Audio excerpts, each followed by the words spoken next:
যাতে এরা সুন্দরভাবে দিনের কাজ সম্পন্ন করতে পারে। এছাড়াও আজকে এখানে হাফিজি মাদ্রাসা উদ্বোধন করা হবে। এজন্য মহান আল্লাহর দরবারে কৃতজ্ঞতা প্রকাশ করি যে আমাদের এলাকাতে হাফিজি মাদ্রাসা ছিল না, এখন তৈরি হচ্ছে। আমরা প্রত্যেকদিন এখানে সকাল থেকে সন্ধ্যা পর্যন্ত কোরআনের বাণী শুনতে পাবো। এজন্য আল্লাহর কাছে শুকরিয়া আদায় করি। আমাদের এখানে আজকে যারা উপস্থিত হয়েছেন সবাইকে আন্তরিকভাবে অভিনন্দন জানাই। খুবই অল্প সময়ের মধ্যে যে এই অনুষ্ঠানটি আমরা আয়োজন করতে পেরেছি, এই জন্য আপনার মাদ্রাসার সকল শিক্ষকদেরকে ধন্যবাদ জানাই।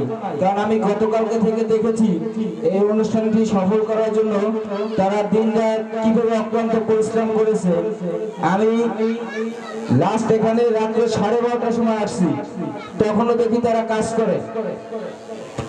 এই অনুষ্ঠানটি সফল করার জন্য প্রত্যেক শিক্ষক তাদের অক্লান্ত পরিশ্রমের মাধ্যমে আজকের এই অনুষ্ঠানকে সফল করার চেষ্টা করে যাচ্ছে।